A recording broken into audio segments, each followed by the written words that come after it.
Hey, this is C.W. Bergstrom, and you're listening live and in color with Wolfie D. Hey, this is Jimmy Street, host of the Live and in Color with Wolfie D podcast. Hear the life and times of professional wrestler Wolfie D. From his time in the territories with PG-13 to his time in WWE, ECW, WCW, TNA, and more. Nothing is off limits and nothing will be held back. Thanks again for tuning in. Here he is, Wolfie D.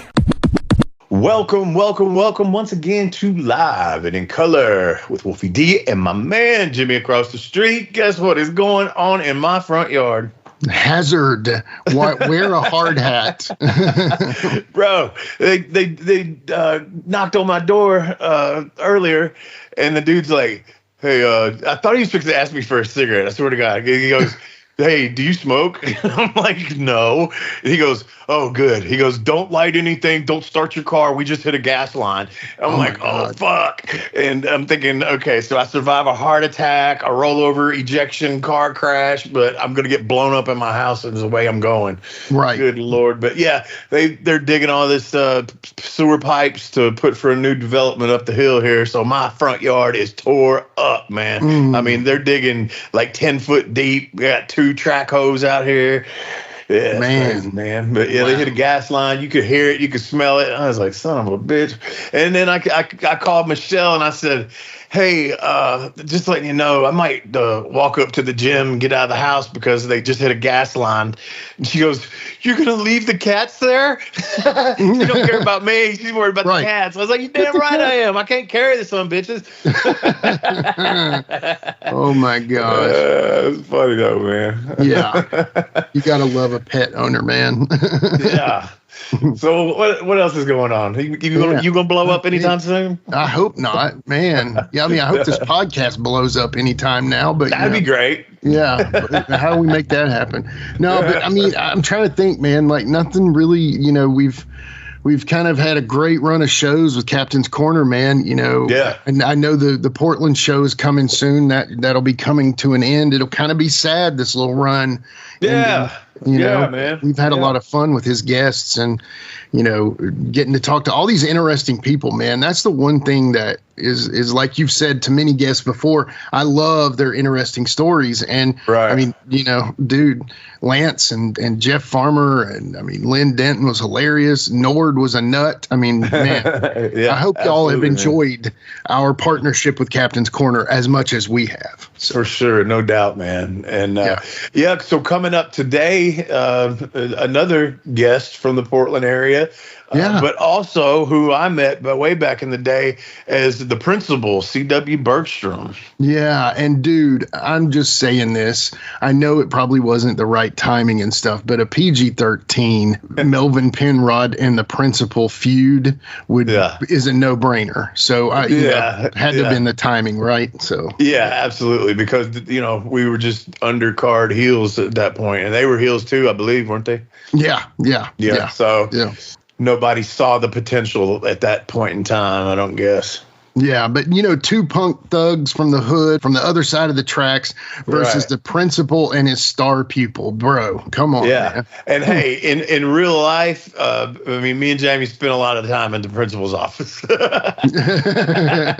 So it would only be natural. It's like somebody said something the other day, and I said, shit, what are you talking about? I said, ISS was my homeroom. Dude, I know that one myself. So in school suspension. I got the best homework done in there, man, ever. Oh, yeah. You know, you didn't have to entertain the whole class. Normally, I would be entertaining everybody with my quips and jokes, and then I get put in ISS, and I get to do my homework, which was actually not a bad thing for me. So our ISS teacher, I cannot remember his name, but me and my buddy, not Jamie, but me and my buddy were in there so much. And then my buddy Stuart, he can draw like, you know, on some things better than me. Yeah, he's really good at portraits and things like that. But we were in there so much. Like most people hated the teacher that ran it or whatever, but we would make him laugh. We'd draw cartoons of him and shit like that. We'd make him laugh. But he always used to, when you came to ISS for your first time or, you know, your first day of how many ever days you had, he'd write up on the board. His word was incorrigible. You have to write, I will not be incorrigible, I guess like 100 times or something. The old write-offs, man. Yeah. God. Yeah, it's like the Bart Simpson writing on the chalkboard there. Yeah, for sure. Yeah. Well, anyway, let's get the principal on the phone, man. Let's do it. All right, we will be right back with C.W. Bergstrom, the principal, on Live and in Color with Wolfie D. Lowe's knows how to help you get the most out of your store run. That's why members save more with My Lowe's Rewards. Earn points towards My Lowe's money on eligible purchases. Get access to member-only deals and free member gifts. Plus, unlock free standard shipping when you reach Silver Key status. So what are you waiting for? Join for free today. Lowe's. We help. You save. Loyalty program subject to terms and conditions. Details at lowes.com/terms. Subject to change. This episode is brought to you by Nerds Gummy Clusters, the sweet treat that always elevates the vibe. With a sweet gummy surrounded with tangy, crunchy nerds, every bite of Nerds Gummy Clusters brings you a whole new world of flavor. Whether it's game night, on the way to a concert, or kicking back with your crew, unleash your senses with Nerds Gummy Clusters. This episode is brought to you by Indeed.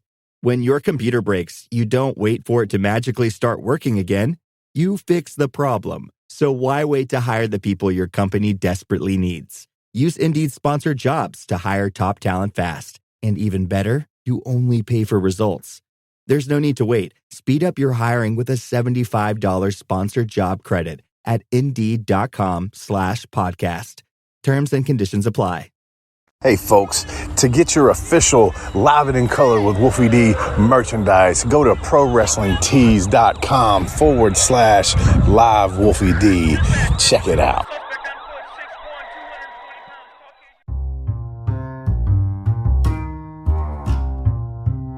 If you're listening to Live and in Color with Wolfie D on Apple Podcast and like what you're hearing, go ahead and leave a 5-star rating. And while you're at it, write a review. Tell us what you liked. Tell us what you'd like to hear in the future. It's very important to us and always appreciated. Thanks again. All right, we're back. You survived another commercial break, and we appreciate you tuning back into us here on Live and in Color with Wolfie D. Today, I've got I'm going to say an old acquaintance, man, because I didn't get to travel with him too much and hang with him too much, but somebody I know from Memphis past, the days of Memphis past, man. Let's welcome C.W. Bergstrom to the show. What's going on? Man, I'm telling you, Memphis is such a sweet spot in my life. It was, it was so much fun.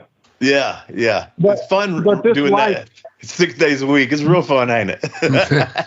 Well, you know what? It's something that you know as well as I do. You get addicted to it. Yeah. I love traveling the roads, man.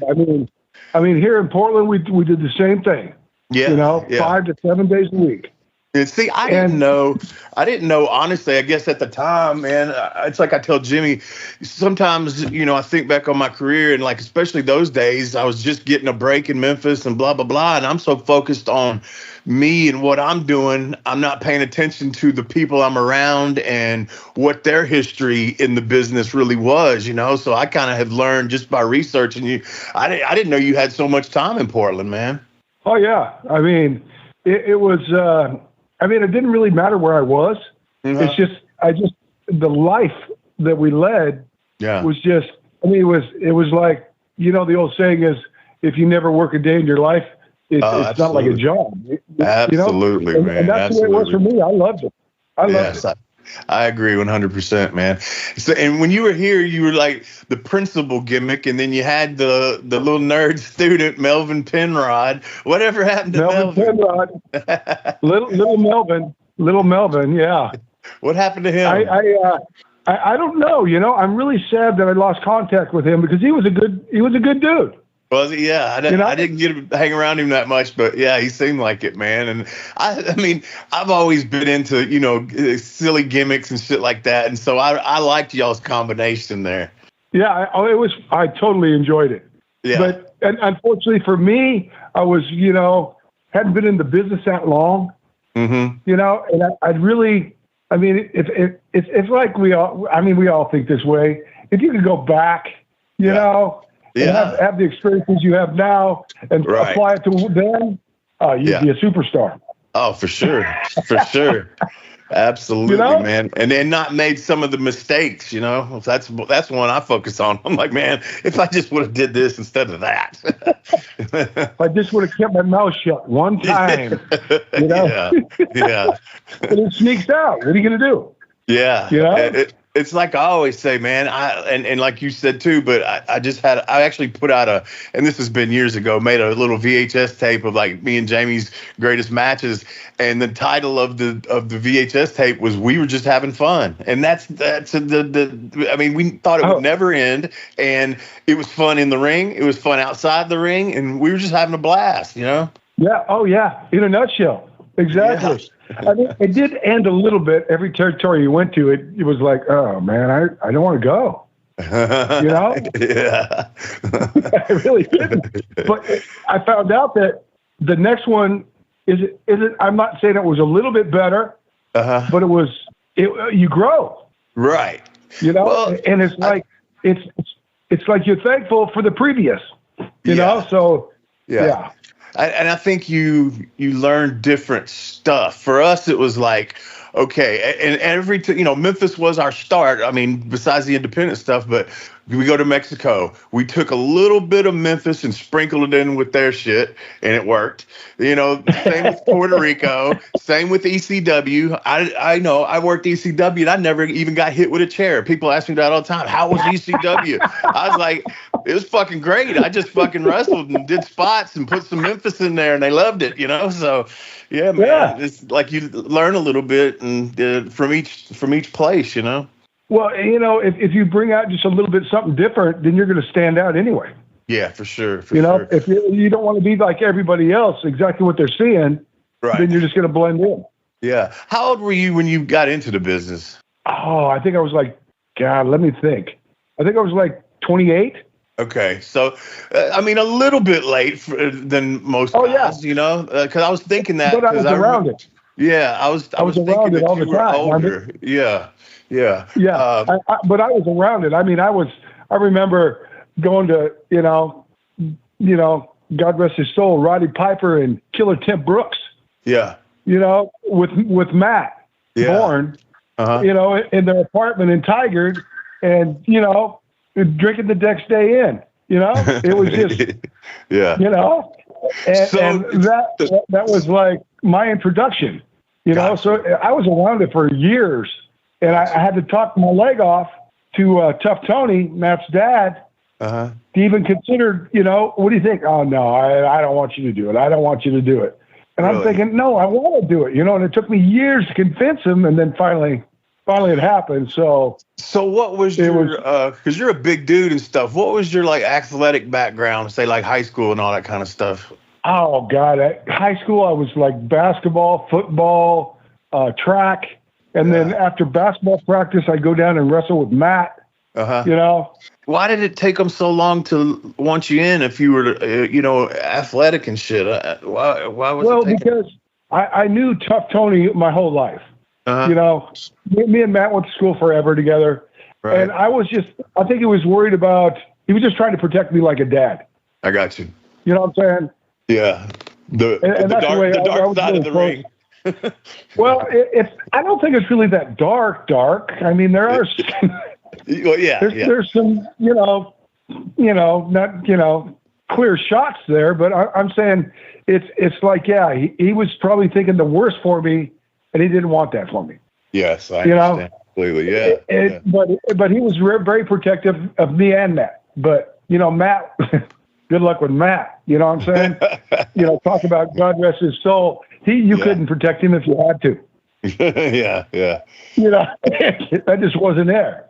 I made one road trip with him. It was a hell of a long one, but I made just me and him going back into Memphis from somewhere out in Missouri or something like that for a group. Right, it was just right before he passed too. But cool to get to know. Yeah, it was late. Yeah. What year was that he passed away? Was it about 14, 15, something like that? 7, 8 years ago. Yeah. Okay. Yeah. So it was right. I knew it was right near the end because I remember when he passed, I was like, dang, I just got to ride with him and meet him and stuff, you know? But yeah. But cool Matt had the throttle down no matter whether he was working or having fun. Exactly. There was no medium speed there. There was no downtime. Yeah. I mean, the guy was amazing. Yeah. I don't even know how he lived that long, you know? Right. But yeah, I remember that's who I hooked up with. That's who I went down at WCW, you know, with Len Denton. And I trained with him, and it was just like, man, this is a 24/7 gig. Yeah. You know, with Matt, it was like it never stopped. It was like you look forward to the bed. You know what I'm saying? Right. But it was fun. It was fun. It was way fun. So, and let's go back to Memphis for a minute too. So, obviously, it wasn't me. Who are you hanging with in Memphis? Who was you traveling with? Because I don't remember. Oh God, it was Scotty the Body. Oh yeah, he was there. Yeah. Yeah, and then Owen Hart. Yeah. Gangrel. Vampire Warrior. Yeah. Brian Christopher. Yeah. Yeah, hung out with Lawler a lot. Did you really? I was surprised. Yeah, he showed me all his coat collection and his house. And, yeah. He don't I went with just anybody over there. I was surprised. It really was. Yeah. Because I actually work with him too. Yeah. And you know him. He speaks his mind all the time. Right. Was it good feedback or was it bad feedback? It was fun, but he was going like, God damn, you know. I heard goddamn a lot, you know. Was you beating him to death or just not getting what he was? No. Just, you know, sometimes, I was the kind of guy, I'd get into it. You know? Yeah. And I respected guys like, talk about Memphis, I'd like the Moondogs. Yeah. You know? And they loved that stuff, man. They and I loved it too, man. There was no like plastic garbage cans. Who thought about bringing a plastic garbage can into a match? Is that supposed to hurt? Yeah. You know what I'm saying? No, they had to go metal garbage can. Right. Lids, garbage can, boards. I mean, and that was like one of the biggest compliments I ever had was they'd look at me and go, hey, thank you. We had fun. We like working with you. I felt like a little protected, you know? Yeah, man. Yeah, man. But yeah, they were fun. How many Moondog Battle Royals were you in? Oh, gosh. I was in a lot. Not so much at first, but once they, like you, then, then you're going to be there. Yeah, that was a trip. I mean, you give and you get. Yeah, the only part about those that was bad was those boards they bring in. Everything else was fine. It was just those damn boards. The 2x4s? You didn't like the 2x4s? Well, were they I don't think they were 2x4s. I think they were like 1x4, 2x6 or some shit. But it didn't break easy. I mean, either way, it was still a nugget on your head. Oh yeah. When you know you're gonna have nuggets. I mean, you can't even worry about that. Yeah. You just, like you said, you gotta have fun.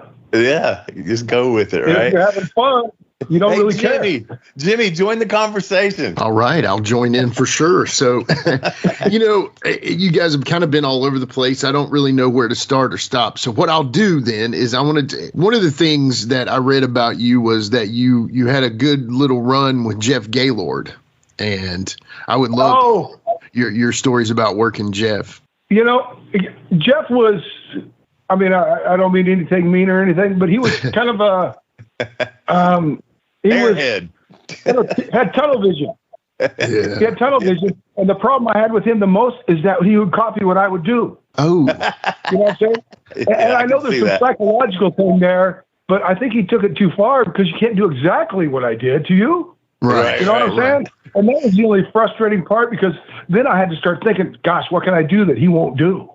So what you're saying is he would basically hit you move for move? Like he would take... Yeah. Wow. It would be like, oh, here we go. I mean, it was like I had a match with him and it was just like, I swear to God, it was nothing but suplexes. Everything was a suplex. Dude, I could see that because Jeff was like, he had so much potential, you know what I'm saying? But he had to have somebody that could lead him. And even then, it was still a task, very much a task. And it's not so much listening. Yeah. He was deaf at times. He was totally deaf. Yeah. You know, I don't know if it was just selective hearing or, you know, whatever you want to call it, but Probably. It was like, he did enjoy it. He had to have, because he did it for so long and he did the same thing. But I didn't mind working with him because I like somebody my size, you know, and back then my build. So it was, I didn't have to worry about hurting him. Yeah. Right. Yeah. You know? You know what happened to him, right? You know the final story of Jeff, right? No. So I don't remember what year it was, but he went to prison for robbing a bank. He got yeah.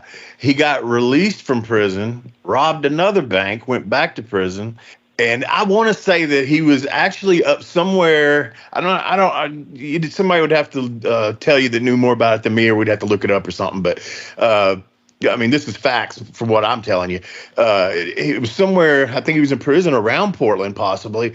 And then he got out for the second time, and, you know, he was doing all right. He was actually doing some appearances and autograph signing, and then he just passed away. What was that, Jimmy? Probably a couple of years ago? Like 2000. Oh, man. Like, some 19 or something. So he spent a long time in prison and then finally gets out and he passed away, man. And he died from... He was I think he was without a home. He was the unhoused, whatever they want to call that these days. And I think he passed away sitting on a bench waiting for the bus, I think, or something like that. That sounds familiar. Yeah. Something crazy like that. But man, that's wow. I mean, there wasn't nothing he wouldn't do. Yeah. You know? He was a strange He didn't bird. have his own identity. Yeah. He had no identity on his own. None. Right. Yeah. You know, and he was just so thirsty to use somebody else's, you know, and if it worked, boy, he used it. You know what I'm saying? Yeah, that's a good point. He was kind of like and I'm not speaking ill of Dad. I feel like I can say this because I know him and knew him well enough. But he was like the big oversized puppy that was just you know, all over the place and tongue hanging out all the time. Yeah, and he was sort of an airhead in a way, man. Well, it was like that old cartoon. It's like, which way did he go? Which way did he go? You know what I'm saying? Yeah. And you could point, and that's the way he would go. Yeah, it was, sure. You know what I'm saying? But that was him. But I think that was, you know, it was very easy to work with him. Yeah. He was very firm. He was stiff. Yeah. But like I said, I'm comfortable with that, so it didn't really matter. Yeah. He punched me so hard one time in the fucking jaw. I ain't shitting you. He punched me so hard that like my jaw was out of line for about a week. And I was having to chew on one side and shit. It was like, God damn, bro. Jimmy, go ahead again, man. Sorry to interrupt your questioning. No, you're good, man. So this is we have a listener question here. This is going to take it back to Portland here. So Quentin Charisma, a good friend of mine at GMBMPW, he asked this question. He says, since you were the last Pacific Northwest champion, did you keep the belt or did you give it back to the Owens family? No, I have it. Do you? That's awesome. Yeah, I still have it. That's very cool. And I take it that was you'd be bringing it to the convention? Oh, yeah. Oh, I'm going to have it with me, definitely. Jenny, you should tell the people real quick, give them the rundown of the convention. Well, I mean, we've said it a million times before, and I hope you're writing it down every time. It's the Portland Wrestling Expo with Captain's Corner, Saturday, February 22nd at the Holiday Inn Portland Airport, 8439 Northeast Columbia Court, Portland, Oregon. You're going to see great stars such as Mean Mike Miller, Top Gun, Ricky Santana, the Grappler, Len Denton, Moondog Moretti, John Nord, and our good buddy here we've got with us today, C.W., the Principal Bergstrom. And there's actually going to be a Portland 100 panel that you're going to have of 100 years of Portland, and man, just cool stuff. So how excited are you for that? CW? I am I mean, this is like almost like a Christmas present to me, birthday present, you know? Because this is like, man, I get to see guys I haven't seen forever. Yeah. You know, and it's just, I don't know. I mean, people don't understand the brotherhood that develops, you know? And it's like you said, Wolfie D, we weren't around each other much. We didn't get to work with each other much, but it was still there. Right. You know, I mean, when I heard that you were part of it, I went, oh, man, you got to be kidding me. You know? Small world. It's just, I don't think people really understand how strong the brotherhood is. Yeah. And I'm not saying it's 100% strong good all the time, because brotherhood can go just a 180 on you in a heartbeat. Brothers fight. Brothers fight. But that's the nature of the business, though. Yeah. You know, you can be on top of the world 1 minute and then out of a job the next. Yeah, absolutely. But it's a job, you know, and you make it what it is. So, you know, you either give up or just keep grinding. Yeah, true. Yeah. True. So talk about what does it mean to you to have that belt? I mean, it's got some history, man, and you got it. Yeah. Oh, I mean, I'm telling you, my whole life changed once I got that belt. Yeah. Yeah. All of a sudden I started traveling, you know, went to like South Africa. Wow. You know, which was awesome. Yeah. Totally awesome. Did you go over there with Lance? Did Lance or Ricky or whoever you want to call him? Actually, I worked with Lance there. Yeah. We interviewed Lance 2 episodes or 3 episodes ago. What an interesting individual he is, man. All you guys are so like, you know, you think you know a wrestler and you kind of get him figured out, and then you guys throw us curveballs sometimes too, you know, so. Isn't that what it's truly all about? It is. You're right. Yeah. Isn't that what we do our whole lives? Basically. Right or wrong. I mean, that's our job. You're right. You're exactly right. I mean, curveballs is what sells tickets, not the mundane and the same. Right. Right. Yeah. Now, you were talking about that title. So I guess who was your favorite opponent for that title would be one of my questions. Well, it have to be one of the Bruce brothers, you know? Yeah. Oh, wow. Okay. Because I took it from Ron. But believe me, Don was in there right afterwards. You know what I'm saying? Yeah. Trying to take it. Yeah. It was memorable, quite memorable. But, you know, those guys were great. Those were 2 of the most down-home guys I have ever been around. Yeah. You know? They are. They're cool, man. I remember one time we were working in Oregon here in Warm Springs Reservation, and they were having a match. And for some reason, one of the people out of the audience thought they'd get involved. Oh, my Big God. mistake. Right? And as soon as that poor kid hit the ring, I thought, oh, my God, you got to be kidding me. Why would you go to them? Right. Of all people to run in on, those guys are the worst. Yeah. Because like they said, they were the baddest thing running. And they didn't mind. They enjoyed it. You know? Yeah. Poor guy got his ass whooped from one end to the other, thrown out, and arrested. You know, but I guarantee you to this day that dude is bragging about it. Oh, you know he is. Yeah. The best ass whooping I ever took was There's a story of them. You know?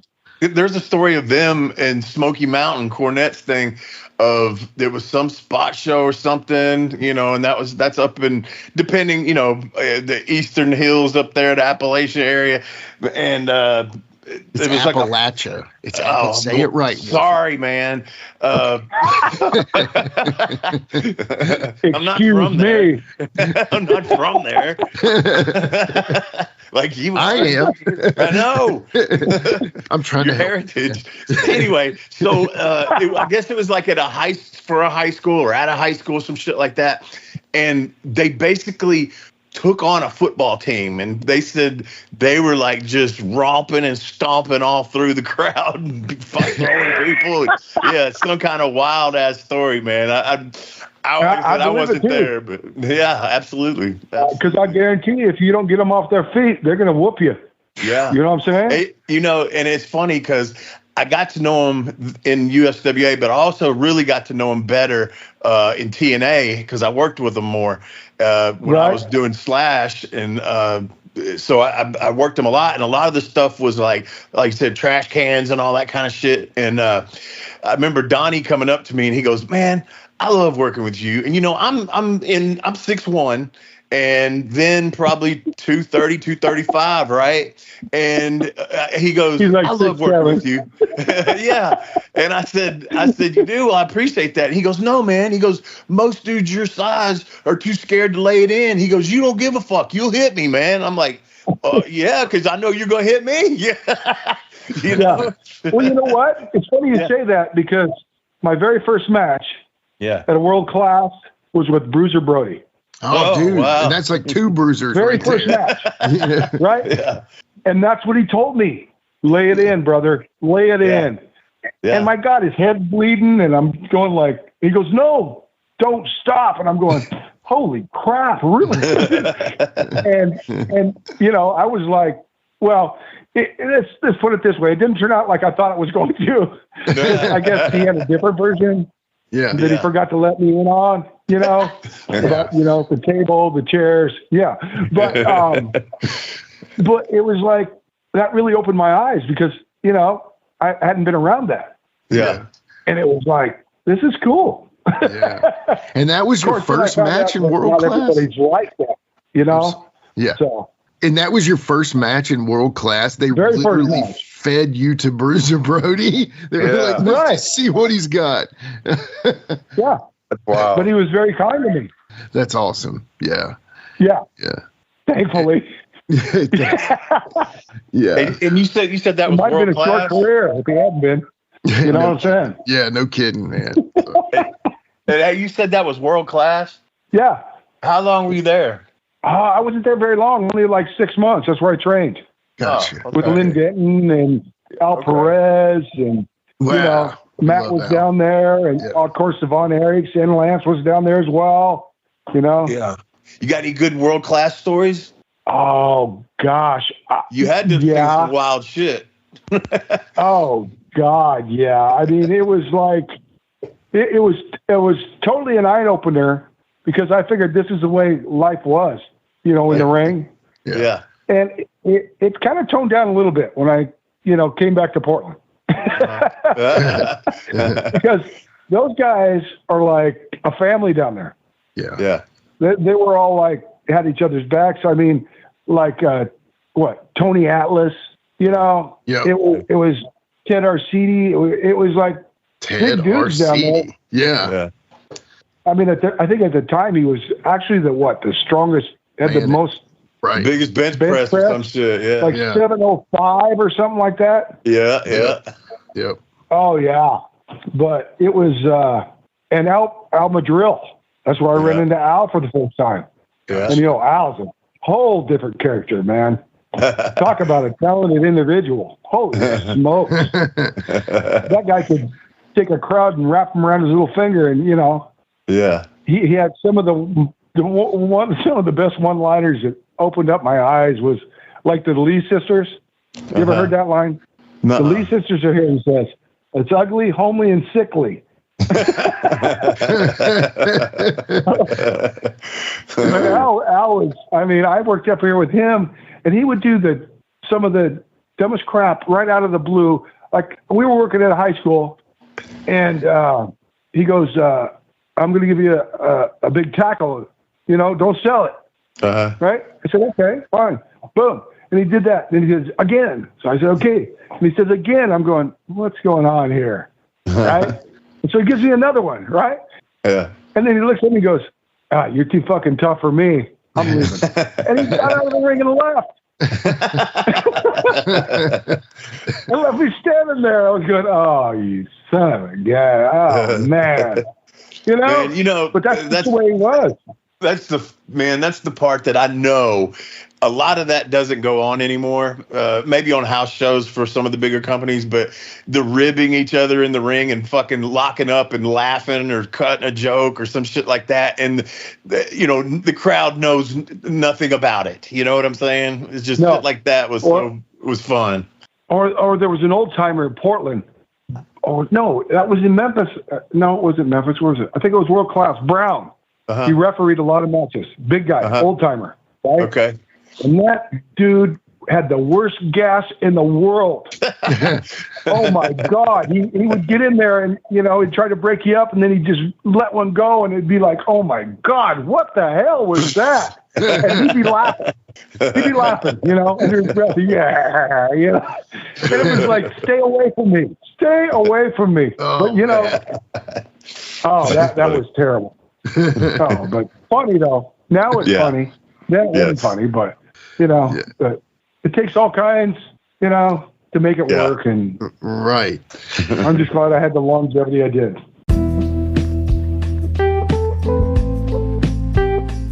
Let's take a quick time out and get a word from one of my dope-ass sponsors, and we'll be right back with more Live and in Color with Wolfie D. Look around. You can find cars like these on AutoTrader, like that car right in your tail. Or if you're tailgating right now, all those cars doubling as kitchens and living rooms are on AutoTrader too. Are you working out and listening to this ad at the same time? Well, multitasking pro, cars like the ones in the gym parking lot are for sale on AutoTrader. New cars, used cars, electric cars, maybe even flying cars. Okay, no flying cars, but as soon as they get invented, they'll be on AutoTrader. Just you wait. AutoTrader. The last thing you want to hear when you need your auto insurance most is a robot with countless irrelevant menu options. Which is why with USAA Auto Insurance, you'll get great service that is easy and reliable, all at the touch of a button. Get a quote today. Restrictions apply. USAA. The Portland Wrestling Expo will take place on Saturday, February 22nd at the Holiday Inn Portland Airport. The PWE will be a celebration of the unique past and present of the Pacific Northwest area. It's presented by Captain's Corner. Announced guests include The Grappler, Mean Mike Miller, Top Gun, Ricky Santana, Moondog Moretti, John Nord, and C.W. Bergstrom. There will even be a Portland Wrestling History Q&A. In addition, there'll be international guests such as Hall of Famers Eric Bischoff, Rikishi, crowd favorites like The Boogeyman and Lance Von Erich. Make sure to head on over to pwexpo.com to get your tickets. VIP tickets are already half sold. The Portland Wrestling Expo on Saturday, February 22nd. Be there. This episode is brought to you by Indeed. When your computer breaks, you don't wait for it to magically start working again. You fix the problem. So why wait to hire the people your company desperately needs? Use Indeed's sponsored jobs to hire top talent fast. And even better, you only pay for results. There's no need to wait. Speed up your hiring with a $75 sponsored job credit at Indeed.com/podcast. Terms and conditions apply. To realize the future America needs, we understand what's needed from us. To face each threat head on. We've earned our place in the fight for our nation's future. We are Marines. We were made for this. The Principal Bergstrom gimmick. Right. Where did that? That was Jared. Okay. Mr. Jared, all Mr. Jared. But the sad part about that is he just kind of gave it to me and didn't give me any boundaries. Yeah, okay. He just said, I didn't know what principal. he wanted. Yeah. And I was down there with Steve Dahl and Rex King, right? Yeah. And they just, they cautioned me, don't go too far, but I was kind of like, and I was, like I said, it was earlier in my career, so I didn't want to step on anybody's toes. I had a lot of ideas, but, it was just one of those things where, do I do it or do I not, Right. And now I wish I would have done it, because now hindsight's 20/20. I wish I would have went further with it. Yeah. Well, speaking of that, I read that it said something about there was rumors that you may be bringing that to work with the 1-2-3 Kid in WWE as the principal. Is that true? No, not at all. I mean, I hung out with him a lot, Yeah. But no, we never talked about it. I mean, we might have joked about it, but we never really, There was no official discussion of it. You go into the WWE with that. Okay. That's probably Meltzer News or some shit. Well, it's funny you say that too, because I went for the ride, as they say. Yeah. I don't know if you guys ever went for the ride with Lawler and Percy Pringle. You know, I was in the band. I'm at a loss. I'm not sure what we're talking about here. And they were asking me a lot of questions. Oh, so you made a road trip? I just answered a lot of those questions wrong. You know what I'm saying? Yeah. That's all I can say. Okay. All right. I think I'm kind of in on it, but I'm pretty sure I kind of get your drift. Yeah, but it was a great ride because, I mean, I was, it was after the show. I think we were like in Lawler or something, Oklahoma. It seemed like Lawler, Oklahoma, because everybody knew him. I mean, even the police force and everything, man, they pulled us over. You know how they used to have roadblocks all the time? Yeah. Yeah. Well, right through Lawler. Oh, Mr. Lawler, how you doing? Yeah, go on through. Yeah, man. Dude, he's definitely the king for a reason, man. Oh, yeah. You know why they call him the king after you've been there, for sure. For sure, yeah, man. Yeah, it's like the Burger King. He gets his way. You know what I'm saying? Yeah. And I used to say, I mean, because the people believed in him like so much, man. I mean, one of my things that I would tell people, I said, man, if Lawler was walking down the street of Memphis in his gear and he pulled his strap down, motherfuckers would take off running. That's how much they believed in him, man. They look at each other like, who's he after?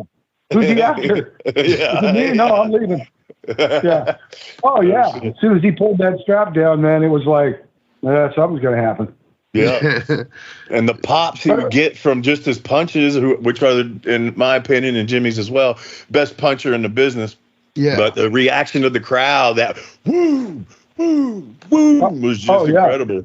Incredible, man. Yeah. You brought up Steve Dahl and Rex King, man, and I lived with Steve for a while, man, right before I got married, the one and only time that I've been married, and then he got married to it was four of it. It was me and my wife, and then he had divorced Patty, and he had gotten with this other girl, and we all lived together, and then we moved out because we got married, and then blah, blah, blah, and then Steve passed away. I was like, damn, man. That was a sad day. Yeah, man. Steve is a good dude, man. Sad day, man. I just don't understand. I mean, him and Rex kind of went the same way. You know what I'm saying? Yeah. They got the big C. Didn't they both get the big C and kind of kick their ass? Yeah, well, I think Steve's the reason he passed was something to do with a surgery that went bad or something, if I remember correctly, man. My memory sucks, but I think that's what it was, man. I think, and then I'm not sure about Rex. I can't remember that. I remember Rex. I was talking to him while I was driving truck. And he said he got cancer. Oh yeah. And he just wasn't feeling well, and he was really down and out. Yeah. So he just kind of was talking to people, and made me sad too. Just to think about it. My listeners have heard this story, but you probably haven't. Do you know the story of Rex King kidnapping Bert Prentice's dog because he owed him money and holding it for ransom? I kind of heard part of that, but it was like, it's I'm a sorry, true story. But is it really? Yeah, it's a true story. Because I hung out with Prentice for a while. Yeah. When I first got down to Memphis. Yeah. Right? Yeah. Yeah, I actually stayed at his house. Yeah, and now he's gone too. Yeah. They all gone, man. Oh, I know. It's just not right. Yeah. What about, man, I know you was around Billy Jack a lot, and I'm not going to give my line on him, but what do you think, man, about what's happened to him in recent years? Oh, my God. Talk about it wasn't a 180, it was a 360. Because he was just spinning around. Yeah. Because I was probably like most everybody else. I had all the respect in the world for him. Right? Yeah. But then, I guess when the mind goes, it's, the body's going to follow. So I couldn't believe when I saw him, on TV in a wheelchair, and I went, that's not him. The white hair. Yeah. No teeth. I mean, come on now. Yeah. But, something went wrong. But he had all the opportunity in the world. It's not absolutely like did. He was cut short. No one cut him short. He cut himself short. So. Yeah. Unlike a good friend of mine, Rip Oliver. I traveled a lot with Rip. I was up here.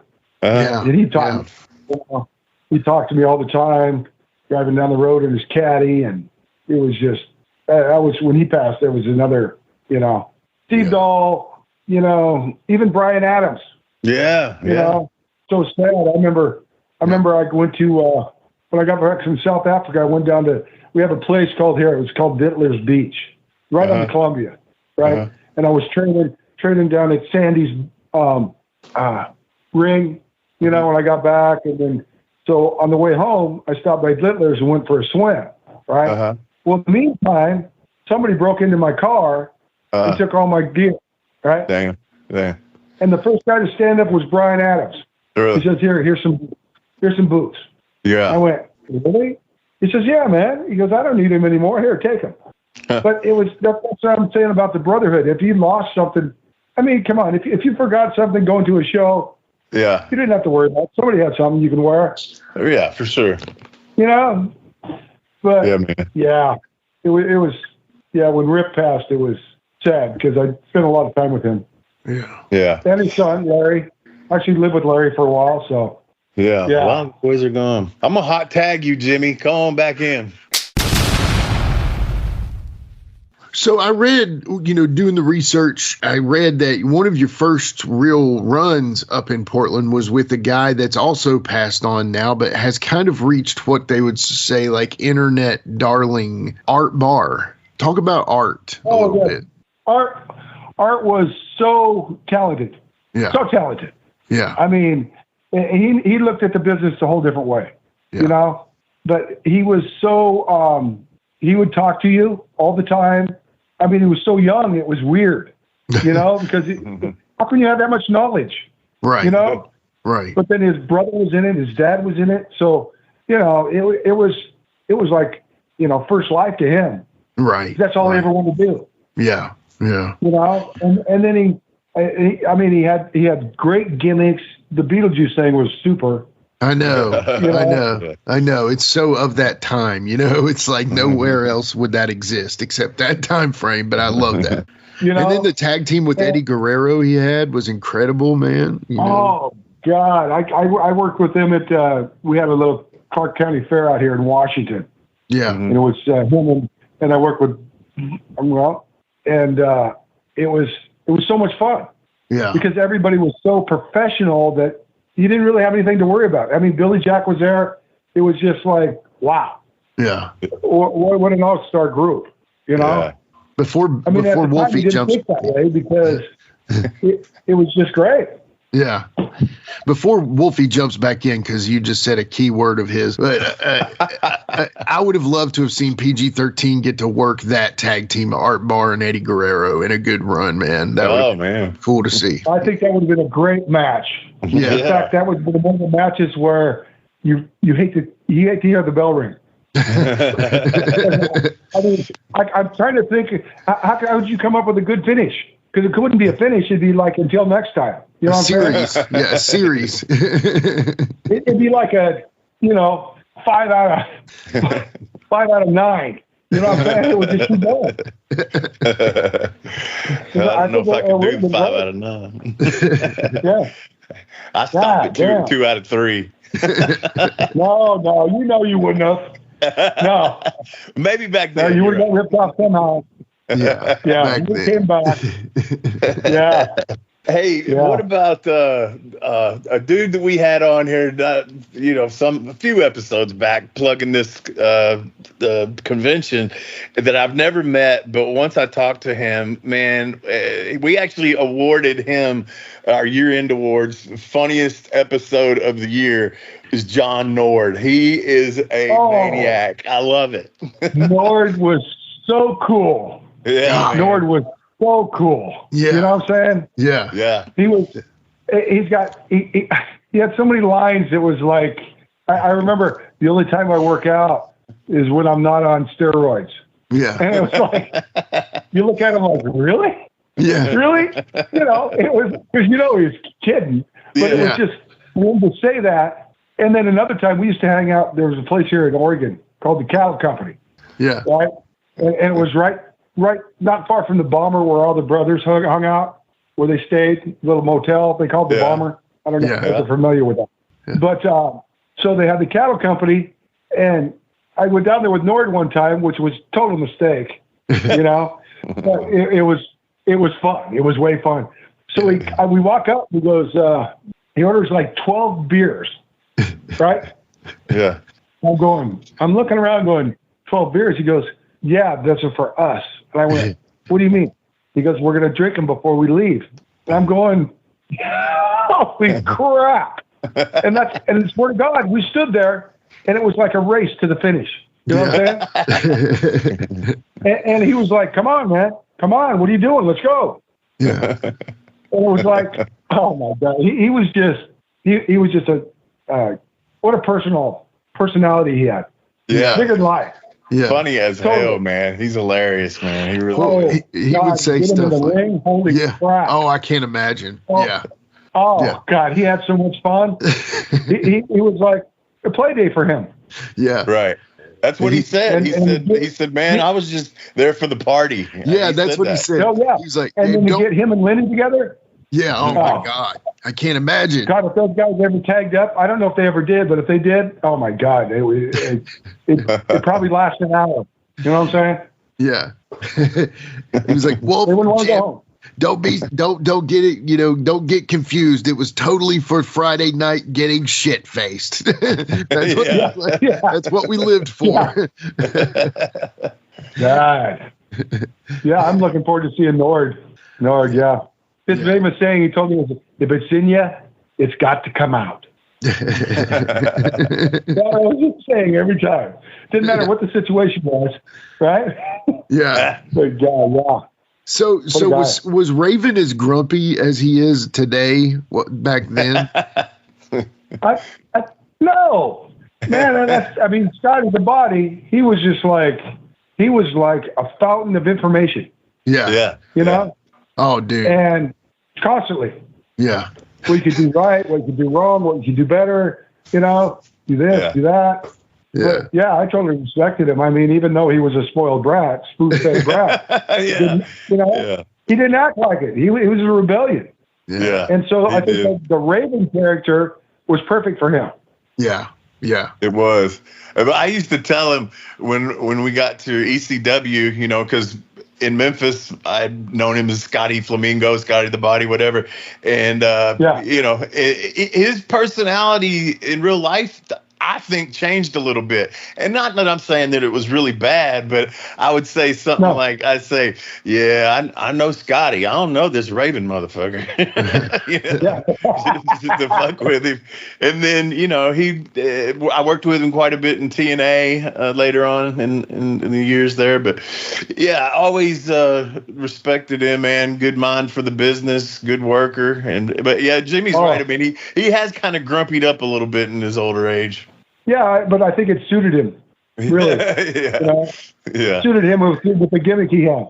You know, It was perfect. Yeah. So I guess he was just, all those years, he was just molding himself for the finale. You know what I'm saying? Right. And it worked out. Makes sense. Dude. But, you know, when Scott Peterson, you guys haven't talked much about Scott, and that used to be Steve Dahl's partner. But, for sure, I just never met him. I never met him. Rollers, man. Yeah. They were it was like those guys were like, man, the crowd reacted to them so hard. They didn't have to do anything. They were like the Rock and Roll Express of that area, right? Oh, well, Portland, They were the Rock and Rollers. Southern Rockers. Southern Rockers. Southern Rockers. And people loved them to death, you know? Yeah. And I know Scott. I know Steve talked very highly of Scott. Very highly. Oh, those guys were brothers from different mothers. You know what I'm saying? Yeah. It was just those matchups that they were naturals together. Do you think they worked better together than he and Rex? Yeah. Okay, that's cool. Yeah. And the other was, I say that there's nothing wrong with Rex. Right. But Rex kind of had to follow it. You know, he was like. I see what you're saying. Yeah. He was Stan Lane to Dennis Condren. To the original version. Right. It's just like a song. Singing a song again, and it's just like, it's not the same. Sounds good, but it's just not the same. You know? No, you're right. That makes sense. Yeah. He had some serious boots to fill. You know what I'm saying? Yeah. No doubt. Yeah. No doubt. But no, Rex was cool. Rex grew up so fast. I mean, he came into Portland pretty green, and he was, he hit the road running. He was good. Real athletic, Yeah.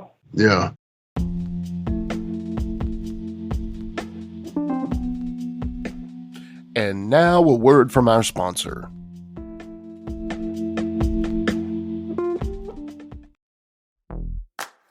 I think I just won my taxes. Yeah?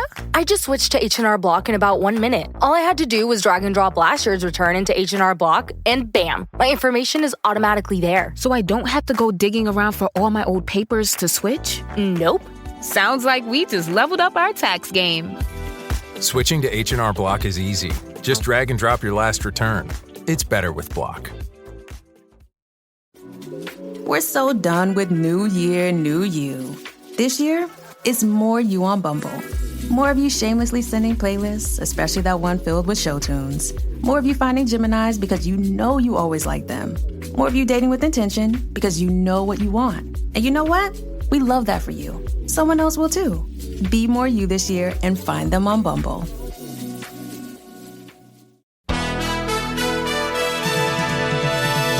Are you done with the cold? Well, on Saturday, March 29th, we've got something to warm you up. It's Glory Days GrappleCon 2 at the Residence in Tampa Suncoast in Lutz, Florida. This all-day event will be a WCW reunion and feature the stars you remember, such as Double A Arn Anderson, the Russian Nightmare Nikita Koloff, Ming, Dirty Dutch Mantel, Colonel Robert Parker, Bunkhouse Buck, and much, much more. There will be over a dozen stars in attendance. Make sure to head on over to Tickstree.com to get your tickets for Glory Days GrappleCon 2.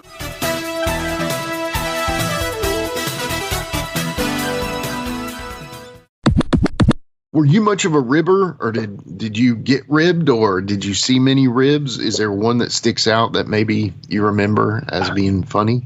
I didn't really see too many, ribs up front. I heard about like a chain reaction type thing that has always stuck in my mind. Okay. It was here in Portland. And Avalanche. You remember Avalanche here in Portland? Paul Moon? Yeah. And Lenny. And Lenny had a real weak stomach, Yeah. And it was like one of those things where we were, they were going down the road, and you know how you drink too many road cokes and then you don't want to pull over. So, Yeah. Yep. You pee in a bottle or you pee in a can, or, you know how it was on the road. Just, you fill it up and you throw it out the window. Sure. But anyway, yeah. And I guess it started with somebody had to pee. They peed on themselves. Somebody threw up. It was just like I heard that story and I was going like, you gotta be kidding. It was like, it can only happen on the road, right? Because it was like, and the way, I'm going to have to remember to talk to Lenny about that, because God, it was, it sounded so funny because it was like boom, boom, boom, right? Oh, man. Yeah. Man. And it was funny. Like, but as far as ribs go, I'm trying to remember. I heard a great story about the Owens family rib. What's that? Yeah. It wasn't Don Owens, but it was, what's his brother's name? Elton Owens. Yeah. Yeah. Where Elton, I guess, would smoke cigars all the time. Oh, I might have heard this. Lance might have told us. Tell it though. I want to hear yours. and they had cigars. And so someone, I'm not going to name names because I don't want to, convict them, but they, inserted it in their butt. Yes. Yeah. And so Lance they told offered it to Elton, and Elton was in Eugene, Oregon. And Elton started smoking it, right? And he gets this funny look on his face, and they're going, "What's wrong?" He goes, "I don't know, man. This cigar tastes like shit." And I guess from then on, they couldn't look at each other. They were crying. They were laughing so hard. Oh my God! And it was Jimmy? Did Lance told us who put it in their butt? Didn't he? Jerry Gray. That's right. So it was like, that was probably one of the funniest ones I've ever heard. Oh, that's tremendous, man. That's absolutely. And then of course I think they slashed up his jacket too, his announcer's jacket. Man. When he got in the ring, it was all tore up when he went out there. And poor Elton, man. I mean, yeah, they did a good job on Elton. Not too much on Don, though. I don't remember anybody pulling a rib on Don. Well, they talked so nice about him. They talked like he was one of the best promoters to work for. So wouldn't. Oh yeah, Don would always do the for all the rookies that came in, all the the newbies that would come into the thing. Yeah, he would brag about his all his steers he had. All the cattle he had on his ranch. Right. And he would, and you could tell it was coming when he started talking about the cattle. And he was going, he goes, I still got this wound here. He goes, you could actually feel it. He goes, well, I actually got horned. I got horned by a bull, right? And the guy would come out. He goes, no, come on, feel it. It really feels weird. As soon as that guy would do that, he'd grab him in the crotch. Right? Like, whoa. And he would do that to everybody. So that was kind of an initiation for him.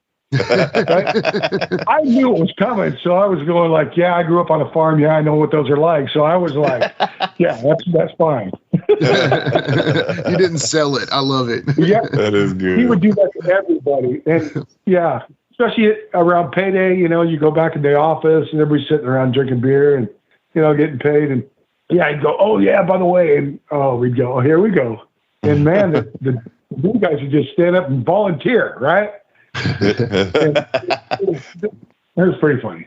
Yeah, that's funny, man. That is funny. Well, man, hey, I have enjoyed catching up with you, man, and hearing some stories and things I didn't know, man. And Jimmy, before we let him out of the car here, you got anything else? Well, just one more time. What do you plan? I mean, because we've got the Portland Wrestling Expo again with our homie Nick and Captain's Corner, Saturday, February 22nd, Holiday Inn, Portland Airport, 8439 Northeast Columbia Court, Portland, Oregon. Obviously, with that Portland 100 panel with all the great stars we talked about earlier, but the main reason you want to go is for C.W. Bergstrom, though. And C.W.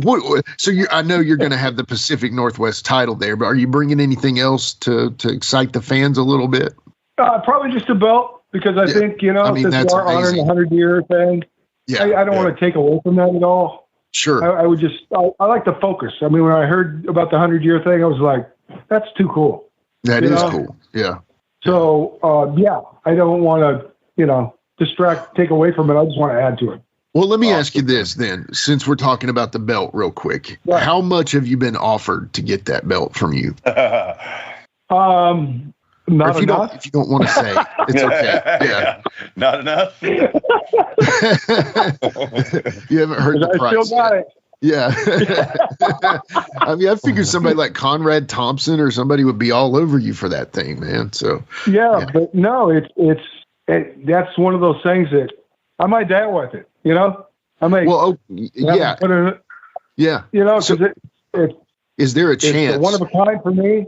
I'm sorry, CW. Let me shut up. You talk. No. It's just one of a kind. It means a lot to me. Yeah. It changed my life. It's just, there's no price on it. I got it. To me, it's priceless.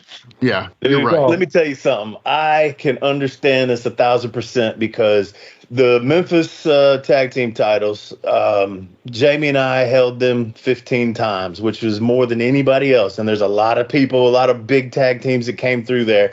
And I understand that The Rock has that belt, or both of them, I don't know. But because it was his first title, and I'm like, I held it. I want that. But I talked to Dave Milliken, who's the guy that actually made the originals, and I got something worked out with him, man, where hopefully I can be getting a nice replica of it, but, still made by the man that made them. And I'm telling you, nobody can buy that for me once I get it, and I understand exactly where you're coming from, bro. Hey, I feel the same way, and we need to hook up again because I need to talk to that gentleman because I've tried to get a tag team belt. Yeah, I can hook you up with that. And that would be great because actually my son was going to buy one for me, right?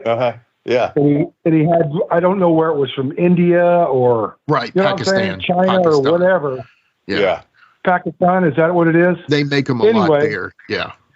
He put up all the money and it took like 3 or 4 months. And then he finally said, forget it. Obviously, you don't have it because they kept putting him off and putting him off and putting him off. Yeah. Yeah, But Dave's like the OG. He would be totally elated, you know? Yeah. I need to hook up because I would love to have that. Yeah, too. he's that's the one of those OG. things. Oh, yeah. Yeah. So, yeah. But yeah, man, we appreciate you coming on here, taking a little time out of your day and reminiscing and taking a little road trip with us. That's what I like to think of this show as. Just jump in the car, let's take a ride and talk about some wrestling. Yeah. Oh, yeah. That's all we talked about in the car. You know what I'm saying? Yeah. I still remember working in Portland, and we get done with the show, and we all, pick up some beers and then go to somebody's house and sit there and watch the show again. Yeah, for sure. and critique ourselves. You know? Yes, exactly. Thank you. Yes. I say that all the time. Like Jimmy's heard me say it, the listeners too. Once I got into business, I pretty much stopped watching wrestling just because I wanted to watch my shit and critique my shit. I wanted to know, what to take out, what to put in, and, I really did. I quit watching. Now, I'm not going to say I didn't learn from going upstairs and watching Lawler on Monday nights and stuff. I did that, but I'm just saying overall, I didn't watch wrestling on TV anymore. Not very often.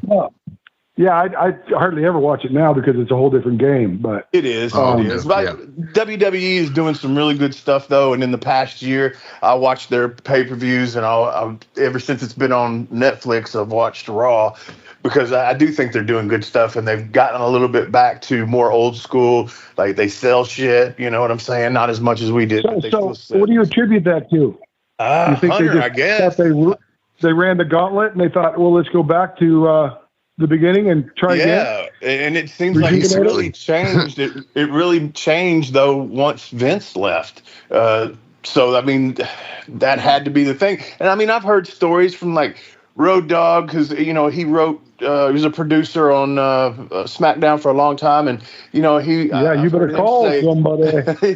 I've heard him. He's told me that day of Vince would rip up the script and make them start again and stuff. I mean, that's tough, man. When you're writing that many hours and you that close. Well, what to I'm bell saying time. is, if you stretch it out like they went away from, because I remember in Portland, man, your gimmick went on for like weeks, if not months.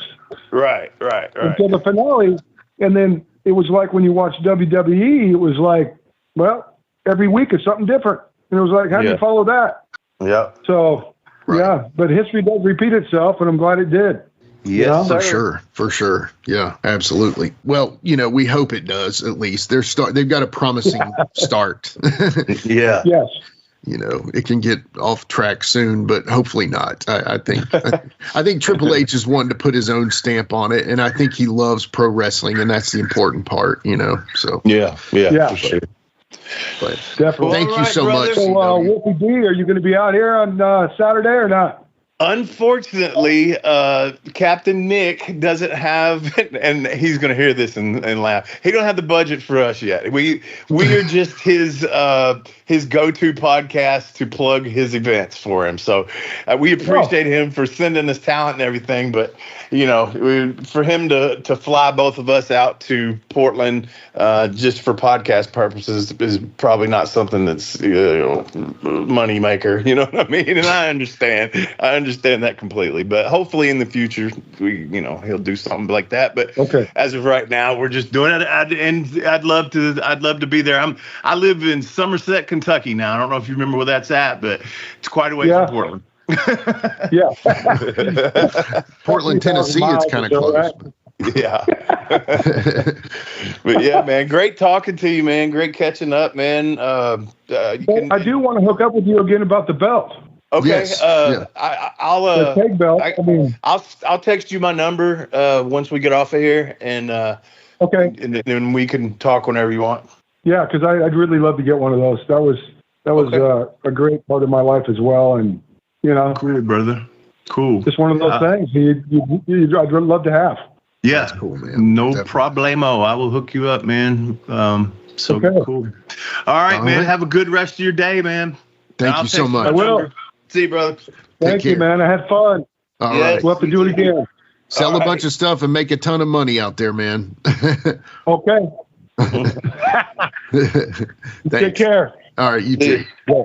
And we will be right back with current affairs talking about the Royal Rumble. DJ, hit the music. It's a current affair.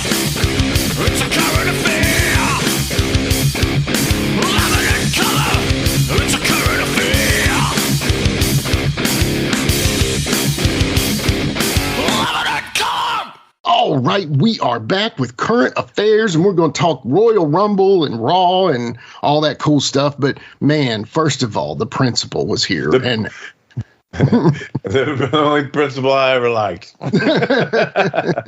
Yeah, man. No, he's it's been many years, man. But like he was saying, it was just like we hadn't missed a beat. You know, it's like seriously. I just seen him the other day or something. You know. Yeah, and it's cool because it was like, man, if you guys hadn't have done that thing with Jerry Jarrett and gone to where you did and had Jeff shoot the video, you might have never met this guy, because honestly, it was like a brief second he was there, maybe like 6-7 months at the most. Yeah. So really, you could have missed him easily if you hadn't have went ahead and got that PG-13 thing going, man. So. Yeah. 100%, man. Yeah. But anyway, yeah, man. Thanks again to Captain's Corner. Make sure to go see him at the Portland Wrestling Expo on February 22nd. You've heard me say it a million times, but y'all got to go see that if you're in that Portland area. Make sure you get a good, cool C.W. Bergstrom autograph. But today we got the current affairs, and the most current is the Royal Rumble. And of course, you know, we'll talk a little Raw too. But what'd you think of the Rumble, man? I enjoyed it, man. I honestly liked the girls' Rumble more than the guys. I thought. I don't know. Really? Yeah. I'm kind of with you, man. Actually, yeah. There was. I mean, I don't know why. I just thought it was better. Yeah. You know, the men's, I felt like there were so many possibilities. Like, you know, you had Punk and Reigns in there and Seth Rollins and Drew McIntyre. And I was like, man, how are they going to get these guys out of here, you know? And I don't know. Is Jay ready for it with the crowd? Yes. Dude, like, here's the thing, man. It makes I feel stupid. You know what I'm saying? Because what was I saying? Oh, they're not going to put him over on Gunther and all this, which they didn't. But, man, you can't deny how over the dude is, man. No. Yeah. I mean, and that's what it's about. You know, he's moving merchandise, and the people are on their feet the entire time for that long ass entrance. I know. And then, you know, when they put him over, I was kind of like, wow, you know. But then Raw last week, when he cut that interview, you know, and got emotional and shit like that, it's like, okay, I think I get it now, you know? Trust the process with these guys, man. You know, everybody wants to knock everything every week. That's all the time. But trust the process. Sit back and enjoy it, man, you know? Yeah. Just see what's going to happen next. That's all it is a soap opera. Yeah, because I'm trying to think, because obviously who he doesn't pick, then that one gets settled. This is my prediction. Again, we don't really do predictions on here, as you can tell. But my prediction is I feel like he'll pick Gunther. But I don't know. You know, they could throw a curveball. I don't know. Maybe it could facilitate the Cody heel turn better with this. I don't know. Yeah. But I don't know. Yeah, but the girls, man, and then put Charlotte over, you know, as soon as she comes back. I mean, I guess she's earned it or whatever. And, you know, I don't want to sit here and second guess it, but I don't know. She looks a little different. She definitely looks different, man. Had a little plastic surgery going, I think, maybe. She's got some ass while she was there. Saying, take some of that shoulder meat and put it down in the ass. Yeah, man. Bless her. She's definitely got a V cut on her body, you know, like she's a wide-shouldered lady, but you know, she's built for sure. I mean, she's, you know, but she's cut up. She's got that no butt deal though. Yeah. Looks like she backed up against the grinder. You know, speaking of the other matches real quick, I was pulling for PG-14 on here. They were really cool. I was hoping they would beat DIY, but unfortunately they didn't. You know, I was pulling. The crowd was tough on that match. You know, it got better at the end, but they were kind of tough on them there for a minute. I would hate to be in that situation. I mean, you're trying to follow a Rumble too. I know. And DIY and the Motor City Machine Guns, they are built to work together. It's cool that they're. And the other thing was making them do a 2 out of 3 fall match. You don't even already see those anymore. Never. And then to make them follow the Women's Rumble with a 2 out of 3 fall tag team match. That's pretty tough to do, man. No doubt, bro. And I mean, have you done those 2 out of 3s in a tag match? Of course. Yeah. But in Mexico, that's all we did. Right. That's tag, their style. 2 out of 3. Yeah. Got it. Okay. That makes sense. Yeah. Yeah, man. That's cool. Well, I wonder if that was the thing, man. PG-14 were probably like, hey, let's get them, and we're calling Motor City Machine Guns. And the story behind that is the last time I think you were at Slammiversary, they came up to you and said, hey, man, we're big fans of you guys. Yeah. Well, the one did. Alex Shelley. Yeah, Shelley did. Yeah. And so what'd you think about the ladder match? I mean, it was cool. It wasn't one of the best ladder matches I've ever seen. No. There wasn't a lot of high risk. And now the bump at the end Kevin Owens took looked really good. And then I saw something the other day on the interweb where Owens went under the ring, stuck his head under the ring for a good minute, man. I mean, not a whole minute, but I'm just saying for a decent amount of time to either get his color, or I'm starting to wonder on some of these guys whether they're starting to use fake fucking blood, man. I really am. Because let me tell you why. The first time I noticed it was with Jacob Fatu and Braun Strowman. He did not have any way to get color there. There was no. It was coming from it wasn't coming from his forehead. It was coming more from like the mouth and nose area, but it didn't look to me, and I could be wrong. It just didn't look like real blood. And all of a sudden it was there. And Fatu was, and it wasn't his fault. It was Braun was laying so far low on the bottom turnbuckle. He wasn't hardly making contact with him. So I don't think he busted his face. So I don't know, man. It just looked a little awkward to me. And then seeing Kevin Owens go under there like he did, it's like, I think he's been in the business long enough and probably got color enough where he shouldn't have to do that. I mean, I don't know. And because the referee went over to him as well. And so it was like, I don't know if he was handing him a blade or handing him something to squirt some fucking blood on himself. I don't know. It was awkward to me. And I mean, I think I'm qualified enough about getting color to know when I see something that don't look right. But maybe, I don't know. I could be right or wrong. So they're trying to prove that fan that said that to you that one time. Exactly. That's what I was thinking. I was like, blood capsule. Doing what the people thought. They cut it. They cut themselves open, insert a blood capsule, a pig chicken blood capsule, chicken blood. That's right. And then you pop that, and so the cut that you put it in doesn't bleed at all. Remember that, Yeah, you have a pocket in your forehead.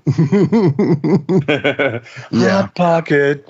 Yeah, hot. Thought pocket. No, that's a different thing. Sorry. Yeah. But, yeah, man. But I tell you, Joe, if you could fit more than 2 fingers in that thing, girl, it ain't a puss. It's a pocket. That's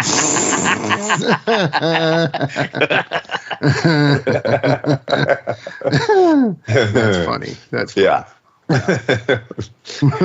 But anyway, and then, so the ladder match, I mean, was decent. Right. Like I said, it's hard to follow shit like the Hardy Boys and all that. I mean, they kind of took that shit to a whole new level, and there's only so much you could do without killing yourself. Yeah, exactly. And that's definitely true, man. But, I think that it was cool. There was a video. I thought you were going to say this when you were like, I was looking on the interweb at this, but there was a video I saw about how Sammy was looking down at Kevin, like, so concerned about his friend's health, and Cody looks down and it's like, let him die, let him bleed, and walks off. And that was like, they showed like the end of it, like Homelander from The Boys. They were like, he's becoming Homelander in front of our very eyes, I mean, he looks just like him. They bring that guy in to do an angle with him. That'd be awesome. Yeah, definitely. Have him in the crowd or some shit. Oh my God, that would be awesome. Yeah, yeah. But no, I mean, what was the deal with the little bitty ladder? Yeah, I don't know about that one. I mean, because it was there, and he used it a little bit, but it really never made sense as to, first of all, why it was there. Right. Other than to use as a weapon. I mean, obviously you can't reach anything with it, but I don't know. I felt like if that was there, they should have done something really good with that. And right. A missed opportunity, in my opinion. Yeah, it was like a chair. They used it more like a chair almost. Right. Kind of. Yeah. I mean, all it was used for was a shot to the gut. That was it. And Kevin went up on top of it and then got off of it and stomped him. I actually probably would have done something off of it just to be a heel, but right. Yeah. Maybe if you could have done that and got a reaction. Yeah, if you could have done it, you would have done it for sure. So yeah. But I mean, what would you give the Rumble? What would you give it, like, in your opinion? And what's our scale? Like a letter rating, like a grade, I guess. So. Oh yeah. Let's see. I give it a B. Yeah, it's like a B minus C kind of deal for me. It wasn't bad. Yeah. It was good. No. You know, but like I said, I think the best thing on the card was the Women's Rumble. Yeah, and because at the end of the Men's Rumble, I was like, okay, it's Cena, Logan, and Jey Uso. I thought they were going to put Cena in the spot, man. I was like, here comes Super Cena in, and he's going to win, and but hey, they pulled the plug, I guess. I don't know, but whatever. But anyway, Jey Uso is over, and I guess they're going to run it with him and see how it goes, man. See how maybe they'll stick the rocket on his back all the way to the top. Let him win that title once, man. You never know. So who knows, man? We shall see. But I mean, it's already a done deal that he's the main event of WrestleMania, right? Right. Unless they do something to swerve us and somebody injures him or something. Or The Rock comes in and just takes it away for a week, and then they, But I can see a very Daniel Bryan. I don't know if you remember that big run that Daniel Bryan won from Batista, the title, and how they put him over for that. I can see a little bit of that with this Jey Uso run. Man. He's very over with the crowd. So, definitely. Yeah, and I guess that leads us to Monday's Raw, right? So, So we kind of already touched on it. I said. It made more sense to me that Jey won the Rumble with the interview he cut on Raw. It was a little emotional interview, kind of made sense and kind of helped it all out. But I put the pieces together for me anyway. So what did you think about that? Yeah, I mean, it started the process. And I mean, Gunther's automatically going to come out there and be like, I don't think so, man. Not you, buddy. You're not one for me, and I'm completely not interested in you. Exactly. Like it's his choice. I love it, Yeah. But I mean, he is main event Jey, so there, like you said, he is the main event. So that's very cool. What if John Cena switched heel, which he's never done, right? Mm-hmm. He switches heel and does something to knock Jey out of the main event, and then they have heel John Cena versus I don't know what he could do, but. I guess you'd have to hurt him where he couldn't be at WrestleMania anyway. And then John still got the rest of the year. So he could do an angle there. That might be something. That'd be like John Cena would be the equivalent of NWO Hulk Hogan. Oh, my God. Can you imagine the boos that, I mean, as over as Jey is with this crowd right now, can you imagine? Oh, my God, dude. And that's a way to get him out of winning first of all, winning the championship, but also having to beat him at WrestleMania to possibly stop his momentum, because I don't know. I don't even think he needs a belt right now. He's over enough where he don't need the belt. He does not need it. And I don't know. I could see him swerving something like that, and that would be good, I think, for John Cena. And I mean, if it were like the old days where you were in it, they are what you would consider a little babyface heavy right now with CM Punk, John Cena, Cody Rhodes, Seth Rollins. I mean, you got, a few other of the heels on the other side, Gunther, Kevin Owens, Drew McIntyre. It's pretty, I mean, and then you got that tweener thing with Roman Reigns going right now. They are a little baby heavy as far as like, if that even mattered. I know it doesn't anymore, but so turning Cena heel in his last run, man, dude, that would be a cool idea. I like it. It could be something. Show could. Ludwig, Kaiser, and Penta. Yeah. Continuing to build Penta, every match, so far. So, do you think he's losing any steam? I think that Royal Rumble flub kind of, it shows you he's not quite ready for prime time. Does that make sense at all? Yeah. As much as I hate to say that. He's a mask guy too. So emotions and interviews are important, and that would be the thing that he lacks. Right. I mean, and I'm surprised. I didn't realize he was 40, but they used to not hire people at 40 for a first time. You know what I'm saying? Right. Well, AJ Styles kind of threw that out the window, actually. When they brought AJ in, that kind of changed. Now, again, I know LA Knight is right there, too. If he's not 40, he's late 30s. And Kevin Owens isn't, he's probably in his mid-late 30s. So, I mean, they're up there for sure. But, I mean, Punk is a little bit older than me, so he's 46. So, I mean, it's, there's some age to them. But, I mean, I like that it's not a requirement anymore to not be 20. Yeah, for sure. Yeah. If I was still healthy, I'd have a shot. You would have a shot. Of course. So don't shoot yourself in the foot, right? Right. I got good aim on them piggies. Yeah. Let's see here. So then Charlotte came out. So. Yeah, her and Ripley did the little interview there. I mean, that'll be a good match. I mean, right. And they're doing I beat you once, you beat me once, so here's going to be the thing. I hope they don't put Charlotte over on that because I'm biased when it comes to Rhea. Yeah. I think they end up doing it, to be honest, with all the hot tag that women's belt's had lately. There's no real home. I'm with you, man. I kind of wish I used to really like Charlotte. I do not dislike her. I think she's a very talented wrestler, but I've kind of moved on from her. You know what I mean? And I think Rhea is your hot ticket, but maybe they just build a full year run with them two. Who knows? But, we'll see. Yeah. We'll see. But the tag match? Yeah. Okay, so that was a good tag match, really. Yeah. It really was. You got Rey Mysterio and the New Day, and then you've got Logan Paul on the outside. I think there must be something planned with Rey and Logan. I guess maybe it's just the Elimination Chamber match they're about to have next week. But who do you think wins that one? Who wins the Elimination Chamber? Yeah, no, the match next week between him and Rey. In your opinion, I think it's probably Logan, right?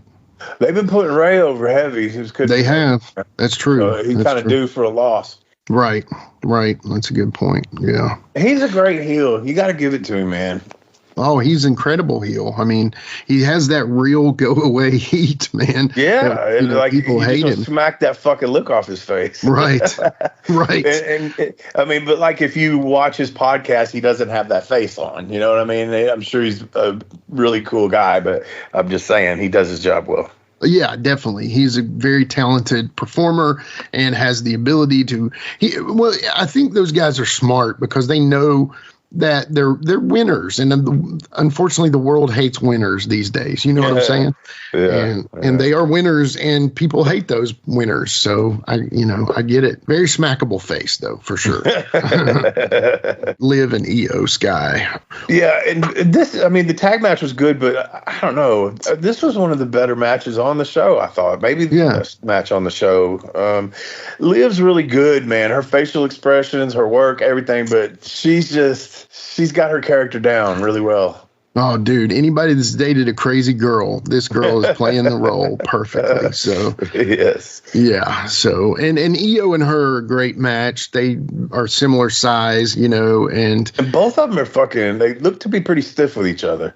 Yeah. And, with the hair flying and stuff, it's always hard to tell that. But yeah, they look very stiff and very snug. Yeah. I'm a fan of both of their work when they do it together for sure. So, yeah, man. Yeah. And then it leads up to the Seth Rollins hyping up Sami Zayn ahead of the lemon. So Seth Rollins comes out. And I'm going to tell you right now, I missed everything after that match we just watched. Okay. Yeah. Well, you close this out. Sure. Well, the next thing that happens is Sami Zayn is out in the ring, and Seth Rollins comes out there looking like Rob Zombie, Macho Rob Zombie or something. And he's hyping up Sami Zayn ahead of his Elimination Chamber because he hates Punk too. And then And then, of course, that leads out to CM Punk coming out and ended up defeating Sami Zayn to qualify for the Elimination Chamber match. I always like the questions that you can have with these matches because you never know if they're going to say, okay, let's do this for Sami.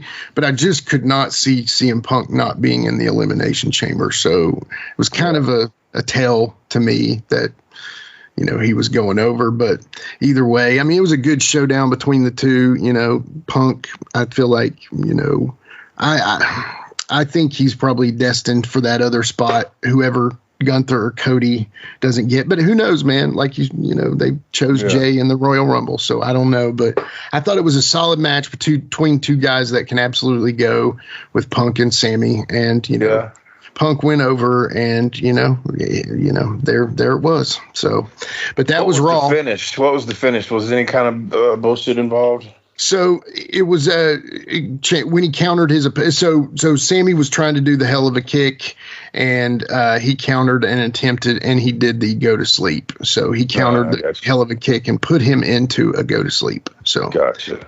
Yeah. So I feel like I since I missed the last match, that's really all I missed was the last match. But right, I mean, I can't really give it a grade. I can say that I like the Liv Morgan match the best. But since you watched it all, you give the grade.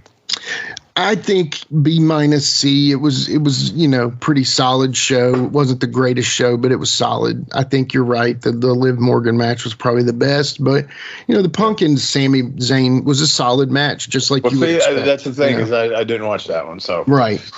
Boo for me, so. Yeah, well, you know, hey. So, yeah, but that was current affairs, man. That's all I got, brother. Right on. Well, thank you for tuning in, folks, and hopefully next week we'll have another good guest for you. If not, I know Jimmy's got something in works. You wanna kind of talk about what that could be? Yeah, so eventually we'll have a funny blooper show coming out. That'll be funny. You'll enjoy it. So. Yeah. That'd be great. Yeah. Oh my goodness. Yeah. Because y'all don't know, Jimmy has to edit out a lot of shit. All right. So anyway, we hope to have a really incredible guest next week. Actually, could be two, and this would be 2 weeks worth. But I got two people in the works right now that could be really good ones. As if most of our guests ain't really good anyway. But just saying. Right. Exactly. Just saying. Yeah. We grow. We grow. New growers, not showers. Anyway, I've had enough. It's time for me to go. All right. Still livin' in color on the Wolfie D. We got a cap for your dome. Ladies and gentlemen, welcome to Give Me Back My Pro Wrestling, the podcast that's based on the old school but can still help you find the good stuff from today. Jimmy Street and the Plastic Chic, Jared, are the undisputed tag team champions of the wrestling podcast world. From thought-provoking topics to superstar interviews to action figure expertise. This team does it all, and all they ask is, give me back my pro wrestling!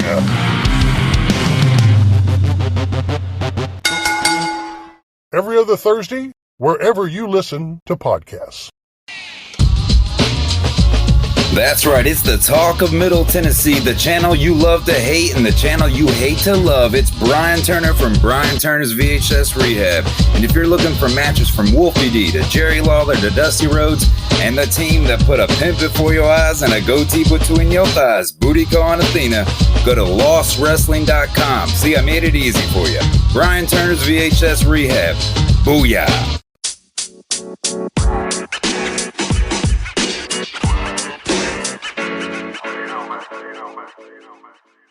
So that was another great episode. Hey, Wolfie, tell them where they can find you on social media. Jimmy, they can find me in the club, bottle full of bub. I'm just kidding. They can find me on Facebook. My personal page is Warren Wolf, WOLFE. I'm on Instagram at Warren Wolf 13. You can always find us on Facebook, Twitter, Instagram, and YouTube at Live Wolfie D. Here's the thing. Wolfie always has offers for his autographed photos. He has a selection of some awesome photos from throughout his career that he will autograph and personally personalize any way that you want him to. Just contact him either directly at his personal Facebook page or through any one of our other pages, and we'll make sure you get in contact directly with Wolfie. Get those photos, right, Wolfie? Yeah, I've got some good stuff on there, to help with the podcast. Folks, if you can't get out to a show to meet Wolfie D, there's nothing like that, especially for the fans of PG-13 and Wolfie D. And before we go, you can always find me, your host, Jimmy Street, at James Rock Street on Twitter, Instagram, and YouTube. And hey, Jimmy, before we go real quick, I just want to add in there,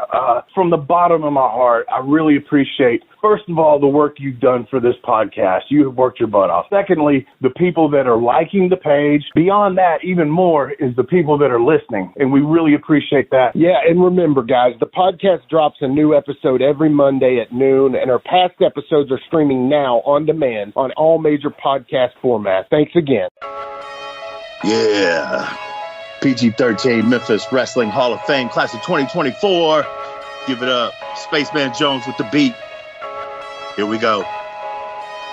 The 90s was ours, and we did it with pride. 15-time tag champs, what a hell of a ride. Rock and roll couldn't beat us. So Tommy and Doug, Knox Mother's dirty white boy who called themselves thugs. T is for terrible, H is for hell. Ha! PG both been locked up in county jail. The kid was real, and we were immature punks. Buddy Wayne couldn't stand us because we didn't wear trunks. We did it our way. In and out of the ring, bought a real rap swagger to the Memphis thing. You can hate it, you can love it, we just did our thing. Still true to the game, now we Hall of Fame. PG-13, put respect on our name. Yeah.